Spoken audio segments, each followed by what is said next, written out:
Hey guys, I'm super excited about the new episode coming out with Terry Alaberry, the drummer for Arlo Guthrie. I had a chance to talk with him, and we really had a really amazing conversation. And I want you to, if you want to listen to this podcast, I'm just going to go on audio mode, and I hope you enjoy this episode. Thank you. Terry Alaberry is going to be on stage today. You may know him for being longtime drummer of Arlo Guthrie. We know how we love old wood. Well, Jasper Guitars found some old beech wood that was cut 140 years ago. And we're going to pair up some guitars and do like a limited run of guitars and drums at the same time out of the same wood, matching it up. I'm going to finish them. And these guys, we're pairing up with these guys, and they're just doing something really cool. I mean, basically what they're doing is, they're machining the insides a little bit more and making it resonate fuller, just deep, rich tones. Just always innovating, always pushing forward. Today we've got a really special guest. Arlo Guthrie, country music legend. His drummer. We're going to have him on the stage and how we've met, and he's got a lot of stuff to talk about. He loves music. He's got a heart for music. He's been called to be a drummer. A lot of drummers, it seems like they choose to be a drummer, but when you are called to be a drummer, you really don't have no choice in the matter. That's what I love about it. Just want to welcome everybody to the Process Podcast Show. Today I got a very special guest of mine, a dear friend of mine. Terry Alaberry is on the show today, and he is a yes. I surely appreciate you being on the show, brother. Oh, thank you, Michael. It's great to be on the show with you. I'm honored. Yes. So tell me, man. So tell me your story, brother. So tell me a little bit about yourself, your drumming history. Obviously, Arlo Guthrie, you play drums for him. And, so tell me a little bit about yourself, somebody who don't know who Arlo Guthrie is. Arlo Guthrie is the son of Woody Guthrie, who wrote songs like This Land Is Your Land, things like that. So Arlo comes from a legacy of folk singers, and he got very famous in the 60s for writing a long song called Alice's Restaurant, which is about 25 minutes long and was the longest song that the radio stations play. And it's become a cult classic, and it's still played every Thanksgiving on a lot of radio stations. And he also had some hits after that. He had a hit with a song called City of New Orleans, which he didn't write, and a lot of other people covered it, but he had the biggest hit with it. And it was written by a guy named Steve Goodman. So he's well known for that. And he just basically, he came up in the 60s as a folk singer, and he picked up our band in 1975. We started touring with him, and he bought a bus, and he just worked solidly, not as a superstar, but as, in that kind of layer below the big rock bands. Mm-hmm. And we played a lot of theaters, and we used to do Carnegie Hall every year, and he sold out all over the place. And we play the festivals, Newport Folk Festival and New Orleans Jazz Festival. And so for people who know who he is, he was a big deal. Yeah. I'm gonna tell you, man. People, it's like I've been listening to a lot of his music, and man, people love him. Some of the live concerts, he gets so he connects to his audience with somebody I've never seen before. Just really big on family and community. Really big in that. Yeah. Yep. And that's the kind of person that he is too. He retired during COVID, like about a year and a half ago. He just decided that it was going to be too hard to pull everything together again. coming out of COVID, because our audience is, older, coming out of the 60s and everything. Yeah. And he'd had a couple of little health issues, and he just figured it was time to say that's enough. But he's really happy in his retirement. I see him every now and then, and he keeps sending me texts. And he got remarried, and he's just enjoying now not being on the road. I was on the road with him for 45 years. Oh my gosh, 45 years. And he and I were both shocked when we figured that out. But so even though we don't go on the road anymore, I feel like I was super blessed to have that opportunity and to get to play. We went all over the world, so it was awesome. Yeah, I bet you got some stories. Man, I bet you got some stories. Hot almighty. Well, probably a few. So, And a few I can't remember. so I see, man, you still playing drums, man. You're still playing drums and doing the thing, right? Absolutely. I'm playing my outlaw drums. Yay. Which I got in 2015. Mm-hmm. We were going to do a PBS television special, and somebody on our crew saw your drums on the internet somewhere. I forget how it all transpired, but you set up this incredible set, and we used them on the TV show, and I fell in love with them, and I can't be without them now. And so I'm so glad that we worked it out that I could keep playing them. And I'm so proud every time I pull them out, and every time I play them anywhere, I have to tell everybody the whole story about how they're made from recycled wood, and they're made barrel style. It's a whole different process for people who don't know about making drums. Yep. And I just think they have the most warm sound of any drums that I ever came across. And I just love them. So it was just a miracle coincidence that we got thrown together, and I'm playing them today. Brother, that is so awesome too. And not to mention this, and we'll talk about this, how you got the picture of you sitting at your outlaw drum kit on the back of your book, just a Briarshire kid. I mean, that right there, I was so honored by that, man. Oh my gosh. Thank you. Oh, well, I'm glad. That's Carnegie Hall there. Oh my gosh, yeah, man. It just that really just warms me up, man. And I'm all that wood, man. It was so hard to get because I was at that time, I was doing a lot of bartering back and forth with people, and I come across this guy that they were remodeling this gymnasium over in Thomasville, Georgia, and it was the oh man, I can't remember the name of that gymnasium. What the name of it was. It'll come to me in the middle of the night sometime. But it would but basically I built them like this big gigantic barn table in exchange for letting me have, and he said I could just have all that old Douglas fir wood that was the bleacher boards. And this wood has been like seasoned and sitting just resonating, and people sitting there stomping their feet on it, for all them years. And it's just, and what I found out, man, that Douglas fir wood is just so it's very resonant and it's strong, and man, it just really worked out. We built a bunch of kits, and we've had people want me to build some more kits out of that, but we don't have no more of it. You can't get it no more. You can't.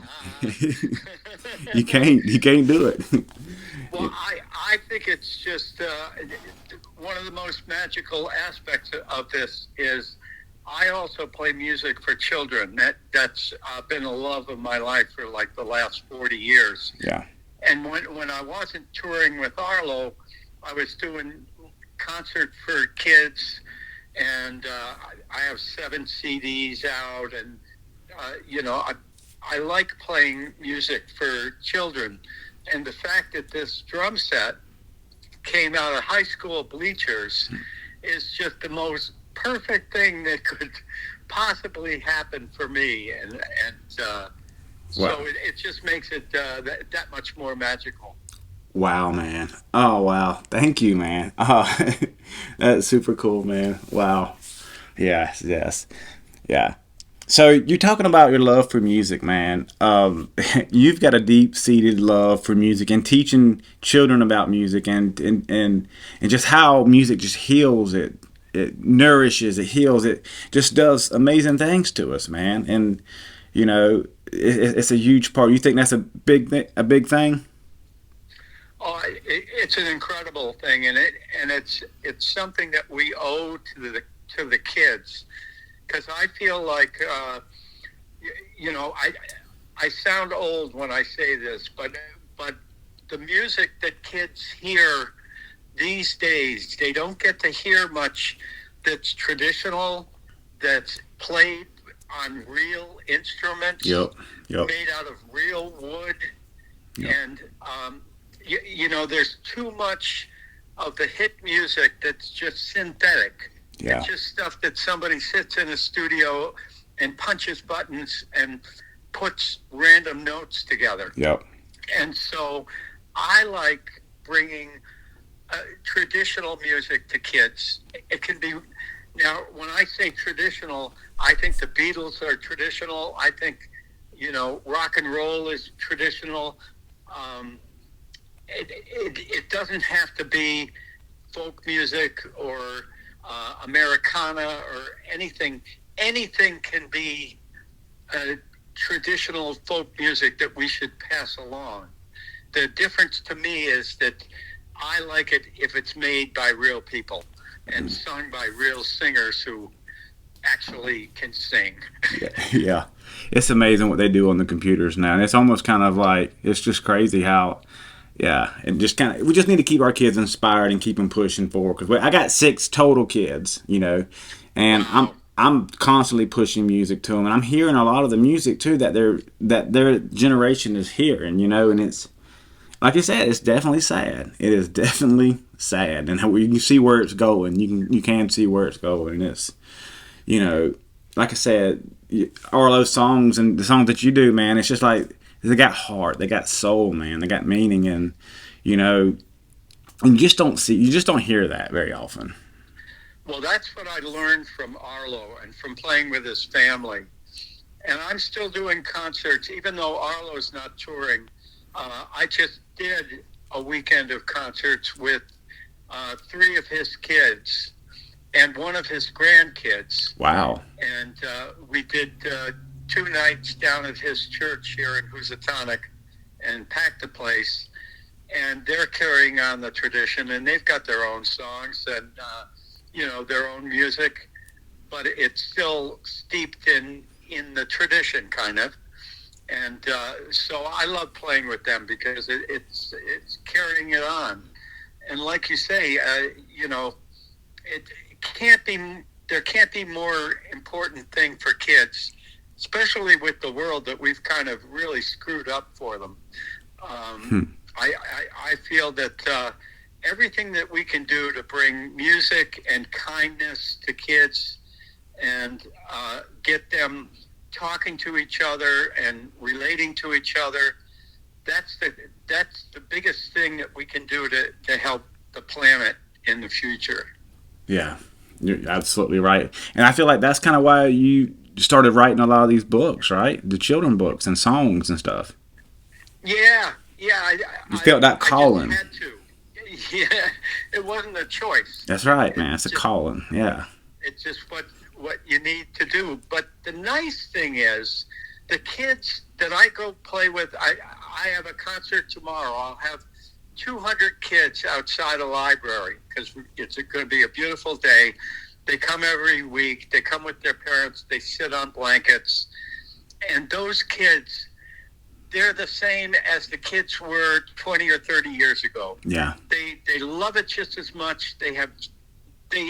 If you let kids have a chance to be kids, then it's all good, you know. And I just love seeing their happy faces, and I love singing songs for them that they're not going to hear on the radio. And it does come around because I'll be in the grocery store and I'll be checking out my groceries, and the girl who's ringing me up, she'll every now and then, like, somebody will look at me and say, "Hey, are you Terry Alaberry?" And I'll say, "Yeah," and she'll say, "When I was 7, I used to come hear you, and I used to love to be a good fairy, and those years were really important to me, and I love hearing the music." And that's the payoff for me. that it is passing it on. Yeah. And I have people that come to my show tomorrow who are bringing their kids, and they came to see me when they were kids. So it is like a tradition kind of thing, and I love that. Yeah, man. Oh my gosh, that is really cool, man. That's and I love it how you said, man. It was you didn't have a choice in the matter. That was, and I think a lot of people. It's almost sound like when they choose to do something like that, man. It's they're called, and man, it puts the whole difference in, And that's what we all ought to do. Is being able to listen to that calling, man, and putting forth the effort and doing it. Making the difference, and that's it, Yeah, man. that's obviously what you do. You probably could have made a zillion dollars going and working for some big music company, and building their instruments, but instead you chose to do it your own way, Yep. and that's what makes it special, and that's why that's why it's worth it. Yeah. Yeah. It definitely feels good, man. It definitely feels good. So, what are you gonna be playing when you do your show? What kind of kit are you gonna be playing on? Well, to tell you the truth, tomorrow, when I do my kid shows, I do not play a kid at all. I have a pair of mini congas, LP mini congas, that I set up, and I have 2 women that play with me. One plays guitar, and one plays bass. And I really run around with a wireless microphone, and I just chase those 200 kids all over the field, and I try and get them singing because they're the show. It's not our show. We just kind of try and act as a catalyst to let them kind of explode. And so we do, we start off with simple things that they know, like Coming Around the Mountain or You Are My Sunshine. And I run out there with the microphone and I say, "Is there anybody brave that'll come up and sing You Are My Sunshine?" And usually there'll be 1 or 2 kids will come up and start it. And then before you know it, there's 50 kids hanging around. And we just sing songs together and we jump around together. We do some really crazy, just stupid, fun stuff. And so I barely play. There's a couple of songs I'll go back and I'll play on the congas, but I'd rather make it be their show, and I'm just out there doing it. Yeah. And so, and that's when I do my own children's shows. That's what I do. But the other thing that I do is I worked out a partnership with a guy who's actually a square dance caller, of all things. And he's been a square dance caller for like 50 years. A square dance caller. What? And he's really good at it, but he also knows all these other folk dances, from that are American folk dances from the South and from, the Appalachians and everywhere else, Virginia Reel and stuff like that.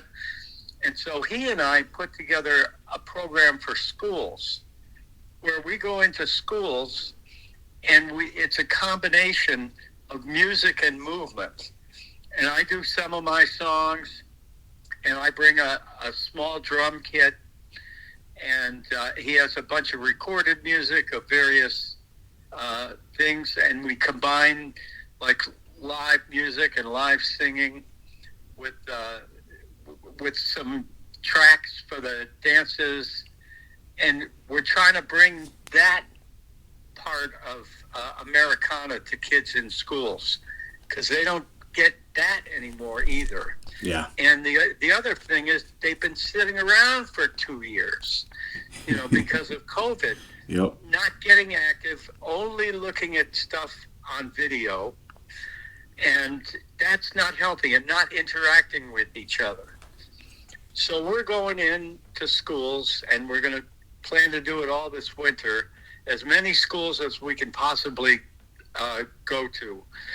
And we just go in and we have a good time with them, but we also show them some music and some dances and stuff that they're never going to encounter anywhere else. Yeah. I wish they did something like that around here. Oh, my gosh. I wish you were closer, man. Oh, wow. Yeah, me too. Me too. We'd love to come down there. Yes. Yes. Because you talk about a lot about this in your book, Just a Brashire Kid. Yep. Yeah, I didn't. Yeah, that's really cool, man. And then you got everything kind of listed. You got all your stuff listed there too, of all the places and all your books and all the different audio stuff that you got and how people can find it and everything like that too. Yeah, I just during COVID I wrote the first book, and then the next winter I wrote the second book, just out of frustration, and also I wanted to kind of remember all these memories and stuff while I still could. Yeah. And write them down, and for whatever it's worth. It was something to feel prosperous and like I was getting something done. Man, this is really cool, man. Yeah, I'm such a fan too, and I love to see that. We definitely have to get together, man, and when things kind of work out and things kind of calm down a little bit. Yeah, for sure. We have a lot of music happening up here, and there's a lot of diverse music with a lot of different drums and drum circles and everything else. And I still play. I play out with my outlaw drums as often as I can, but it's just I don't play in any set band. We have our various square dance bands, and people call me up and I record every now and then, and boy, I got to tell you, they record great, those drums, and I love them in the studio, and everybody does too. Yeah, thank you so much, man, for that, brother. Heck yeah. So, I'll ask you a question, man. What kind of keeps you motivated, man? What kind of keeps you grinding as hard as you do, man? Because that's tough. Well, I wish I had an answer for that. When it comes to the kid stuff, I can be tired, and I can have a day where like everything's kind of going wrong, and I don't know, if I'm going to make rent or that month or something, and all this stuff will be on my head, and I'll go to, like tomorrow, my concert at 11 o'clock in the morning, and I'll set up, and I'll do the hour, and at the end of the hour, like, my whole world has changed. Everything looks great. All that's gone away, because the kids just motivate you so much. The energy that I get from them is incredible, and it just makes my day. Yeah, so man. I look forward to all those days. Every day that we have a gig. And see, up here we're really limited because of the weather. We have a short summer. We get part of June, July, and August, and September. And that's and by the end of September, it's over, and you can't do outdoor things anymore. And with COVID, there's not as much going on indoors. People are still worried about doing stuff. So, when we can do it, I'll do it every day. If I can find something that somewhere where there's a bunch of kids and they'll let me sing to them, I'll just go out and do it. Yeah. And then because I know when January rolls around, I'm just going to be sitting in 3 feet of snow and wishing that I could. I mean, like you said, man, to make a difference in one of those kids' lives is all the difference. You know, to have just one of those kids, be like, you know what? I remember when I was young and I saw this guy playing, and it just inspired me so much. And to continue that on, you're constantly planting seeds, and I love it. Oh my gosh, I love it. Well, I feel so lucky because I've had over the years a lot of parents come up to me and say, you know what, my kid, my 6-year-old started playing drums because of you. And now he's 18 and he's in music school, you know, and he got that because he started with you, and that makes my day. I mean, I just get so excited when I hear stuff like that.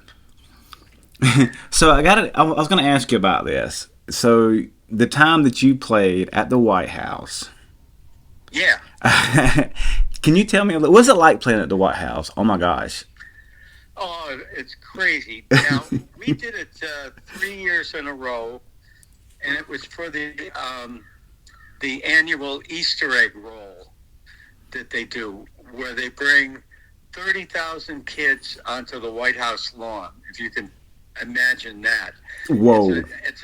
It's just a nightmare for the Secret Service. You know, they go crazy. But we did it. It was a while ago. It was when Bill Clinton was the president. And so it was before 9/11 and before all this other horrible stuff happened. So they were a little more relaxed. But it was incredible. There'd be a main stage that we played on, and we would share that stage with like 3 or 4 other acts. Like one year it was Art Garfunkel and his family band. And, you know, they'd have all these celebrities who weren't actually performing, but they were meeting all the kids, like the guys from NSYNC and J.K. Rowling, who wrote the Harry Potter books. And it was a cool event to be a part of. But it's a logistical nightmare because they have to take such precautions. So we'd have to get there at 8 o'clock in the morning, and they, let us bring our equipment in. They'd check it all over. We'd set up, and we'd just do shows. We'd alternate with the other bands from 11 in the morning till 5 in the afternoon. So it was a long day, but we loved doing it. It was really cool to be at the White House, The White House. Like needing more to drink than just water, right? Yeah. And we actually went there once, I think it was before that, when Jimmy Carter was the president. His son was a big Arlo Guthrie fan, Chip Carter. And he invited us to the White House on a weekend when actually the president was out of the White House. So, again, it was pretty relaxed. And they gave us a private tour of the White House. And we got to go in the Oval Office, and we got to sit at the president's desk. And I left a little note in the cabinet room. I sat at the president's desk, and there was a little notepad there, and I flipped up about 5 blank pages, and I just wrote down, hey, this is the band Shenandoah, and we could really use a record contract if you could help us out. And then I flipped the pages down so that I was hoping that nobody would notice that it had been written in, and that he would just flip the pages and find it. I have no idea. But it was cool going to the White House and being a guest there and whatnot. Oh my gosh, I could not imagine, man. That is really, really cool, man.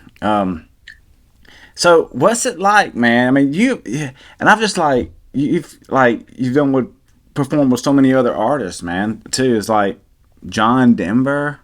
Oh my gosh. Yeah, that was the great thing about playing with Arlo is so many other artists really liked him and respected him, so they would show up at our gigs. like John Denver just showed up. We didn't know he was coming. He just walked backstage. And the same night, we were doing 2 shows that night. He came to the first show, and second show, Willie Nelson walks in. And so both of them would come up at the end of the show and sing a few songs with us. And, and we did tours at various times. Like we toured with John Prine quite a bit for several years, and he was phenomenal. I mean, if you know that guy's music at all, he's just written some great songs, and we loved being on tour with him. And what they would do is he would open the show one night, and then Arlo would open the show for him the next night, and they just go back and forth. Oh man, that is really really cool. And the most fun, the biggest thrill for me, which I put in one of my books, but I'll tell it to you anyway, was we were doing a big benefit up here over in New York State, near where they have the Baseball Hall of Fame, at Cooperstown, in a big, huge field, and there were thousands and thousands of people, and it was us and Levon Helm. And this was maybe just a few months before Levon passed. And he was very sick with cancer, and he could barely talk, and he tried not to talk, but he would still go out and sing, as many of his, big hit songs as he could. And we went on first, and we did our show, and they all watched from backstage. And then he went up to do his show. And what he had was, he had this beautiful red drum set on the side of the stage. And then he had another matching red drum set right next to it, just back a little bit. And that was for his daughter, who in those days would come up and sometimes play drums for him so that he could go out front and just be the lead singer. And so they had the 2 drum kits, but she wasn't there that night. But they had the kits set up anyway. So anyway, he plays his show, which was phenomenal. He had like a 10-piece band, and they played Up on Cripple Creek and just all the songs from the band that you would want to hear. And they came off, and of course he was going back on for an encore. And Arlo went out to do his encore with him because it was prearranged. And so they walked out. And then I was standing on the side of the stage, and he turned to me, and he held up a pair of drumsticks, and he pointed at the other drum set, and just motioned, come on, you play these. And so I went out, and the song that he had saved for the very last song was a song called The Weight. And it's this iconic song that the band did, and just like his biggest hit. And it was so great. I got to play it with him, and he kept smiling at me. And at the end of every verse, there's like this drum fill thing. And he would look at me, and we'd swap hits back and forth and stuff. And it was just one of the high points of my life, because that guy was phenomenal. He was a great drummer, and he wrote so many of those great songs, and to get to play with him, it was one of the high points of my life. Wow, man, that is super awesome. Oh my gosh, that is super awesome. So, but you and Arlo, y'all wrote some songs together, didn't you? I wrote one song with him. It's called "Oh Mom." It's about kids growing up with a mother that grew up in the 60s. How was that like, man? Well, I didn't actually have that experience. I just wrote it. I wrote it for him because I thought it'd be funny. Kids being forced to eat granola, hippie trippy life. Yeah. When they just wanted to be normal. And he recorded it. It's on one of his albums, and for a whole bunch of years, that was a very popular song for us in our lives. shows, people would say, "You got to play home run." So that made me feel good. I just wrote the words, and he put the music to it. Oh, that is really cool. That is really cool. Do you think Arlo is just gonna snap out of it and be like, "Hey man, let's do this. I'm ready to do it one more time, brother." Uh, if I had a vote, I would vote for it. But I just, I'm going along expecting that it's not going to happen and secretly just wishing Yeah. that it would. Because then, what's that music's in your blood, man? Oh my, it's hard to stop, isn't it? It is hard to stop. Yeah, absolutely. We have friends who have tried to call it quits, and it just didn't happen. One of Arlo's best friends and the person we played with the most over the years was a folk singer named Pete Seeger. And Pete wrote, Where Have All the Flowers Gone, and Turn, Turn, Turn, a whole mess of great songs. And he lived to be 96. And when he was 96, we were playing Carnegie Hall, and he came on 2 crutches, and he did the whole 3-hour show with us.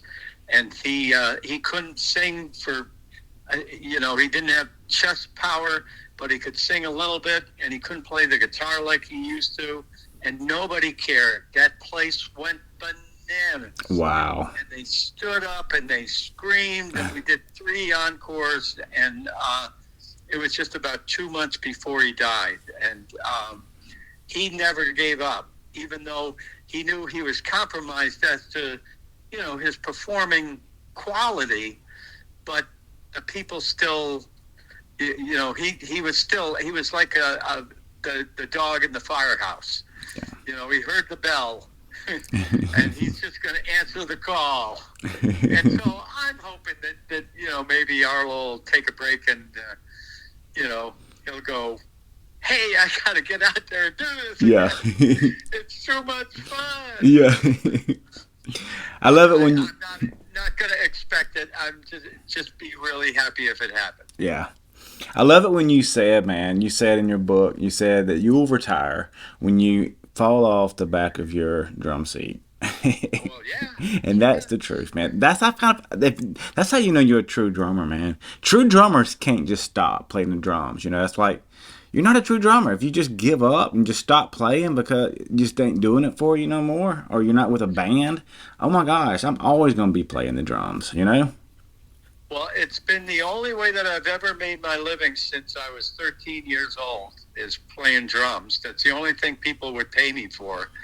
So, drummers don't really get retirement plans, or at least ones like me that weren't smart enough to put anything away. So, so I'm perfectly happy with the fact that I have to keep working. Yeah. I don't need to sit back and try and make a choice. Hey, do I really want to play the next year? Yes, I have to. I want to. I love it. So, knock me off the back of the drums if you can. That's the only way you're going to get me off. You are such an inspiration, man. Oh my gosh, I love talking to you. That is so cool. Oh, well, I'm glad. Yeah, man, this has been really, really cool, man. One more thing. So, Alice's restaurant tour. Yeah. So, people that don't know about that, can you kind of elaborate what that is? Well, it lasted. We ended up sort of stretching it over about 3 or 4 years. 2015 was the 50th anniversary of him writing the song Alice's Restaurant, which was a huge hit. It was made into a movie. The movie, you can Google the movie and find it. And so the story of his life was kind of done 50 years before that. And so we planned this big tour to celebrate the 50th anniversary. And we had a video wall, and I got my outlaw drums, and we just did the whole country. And then it was so successful that we just we kept celebrating anniversaries after that. You know, it was the anniversary of the gold record and the anniversary of the movie coming out. And so for about 4 years, we celebrated Alice's Restaurant. And we were so fortunate that he picked the Alice's Restaurant, I think it was 2018 or something, to be the last Carnegie Hall show he was going to do. He did 50 years at Carnegie Hall, and he decided that was enough. And we did the last show, and it was an Alice's Restaurant show, and it sold out, and it was just fantastic. And the crew was all crying. You know, the people who work at Carnegie Hall are all crying because it's the last one, and we're all crying. And we took pictures with all the crew on stage after the show and drank champagne, and it was a big deal. So that was sort of the official end of the Alice's Restaurant celebration. But then we took it to Australia, and we had a great tour of Australia, and we played this big, huge outdoor festival called the Something Blues Festival that they do every year.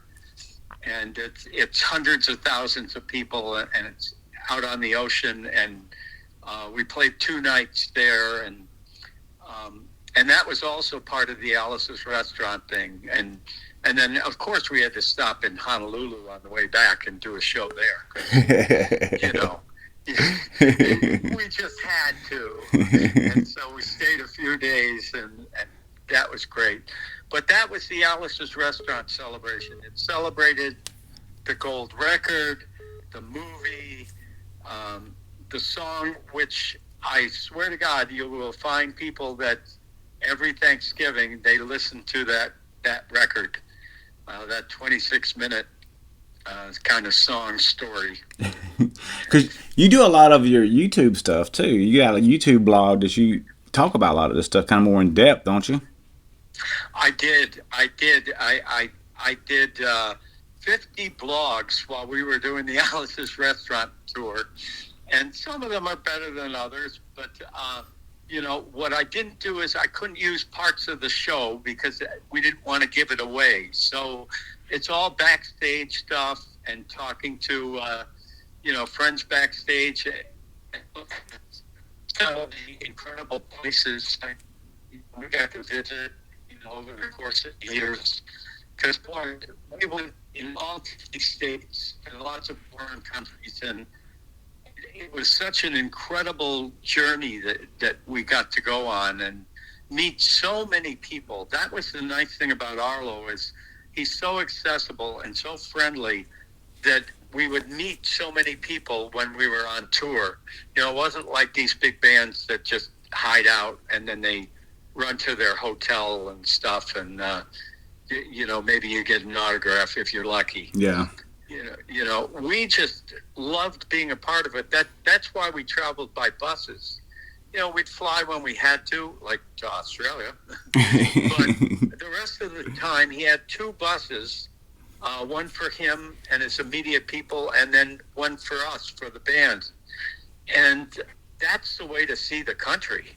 I mean, we just went, I mean, we saw too many truck stops, but we also, you know, we take a day, go to the Grand Canyon, you know, we go wherever we wanted to go. And we really saw the country, and we really felt the country. And you'd feel the different places that you went. You know, the first time we were in Atlanta, down by you, we played the beautiful Fox Theater, which is just incredible and has stars in the ceiling and stuff. And so it was... I could go on and on because it was just such a blessing. We thought we were so lucky to have that experience, and to experience it with an artist like Arlo, who was always worried about the quality. He never phoned it in. He never canceled the show because he was sick. He was the ultimate showman. Yeah. And a great person to be around. And how else could I stand it for Yeah. 45 years to go running around the country in a bus? It's crazy. He's definitely a legend, man. A legend. A legend. Good Yes, for sure. stuff. It's good stuff, man. Well, brother, man, I want to thank you so much, man, for enlightening me with all this good stuff, man. This is really good. I can't wait to talk to you again, man, and hang out some. I know we've kind of just talked over the phone and we really hung out, but man, when we're in the area, if you're ever even close to South Georgia, man, you got to come see me. All right. It's a promise. I got a place for you and everything, bro. And Okay. we'll put together. I got my kids too. That's how I'll get you here. I'll lure you in with our kids. Be like, hey, Okay. we got a bunch It's of a them. deal. I'll drive them crazy. I'll make them sing songs they hate. Oh, brother Terry, thank you so much, man, for being on this show, man, and enlightening me with all this good stuff, man. You're just amazing. It is my pleasure, and I'm so glad that we got to know each other through this crazy drum life. And I will keep beating on those outlaw drums until somebody knocks me off the stool. I love it, brother. I love it. Thank you so much, Terry. You bet. All right. Take care. Take care. We'll see you. Yep. Bye bye. Just want to say thank you so much for listening to another episode of The Process. And I just want to say thank you so much for our Patreons over there. You guys rock. And also, we got some really cool things going with Jasper Guitar Company. Now, Jasper Guitar makes extremely super quality instruments. They build they build guitars, electric guitars, limited. There's only going to be just a couple of these at an old beechwood. And this old beechwood is so heavy, so dense and hard. This body on this guitar was carved out, and even with it carved out so much material, it still has some weight to it. So I'm just very curious and extremely excited about the tones. Also, we're getting ready to launch our new website where we're actually we're grabbing the audio files from the actual snare drum, and we have low, medium, high tuning. And we're putting into like a bundle pack. We're talking to a lot of producers and stuff like that now. And a lot of times they just want to soup up and just kind of get a little realness kind of going to their snap, on their recording. They need just a little bit more attack. It's pretty nice to have those extra snare sounds in your arsenal, so that you can just grab and just kind of throw onto your track and just really dial in the sound that you're after. This way too, drummers don't have to be able to pay thousands of dollars for an outlaw drum. They can just get that sound that they're after, to throw on top of their pre-existing snare that they have. Till next time, thank you so much for listening to this complete episode. I love you and I wish the well for you.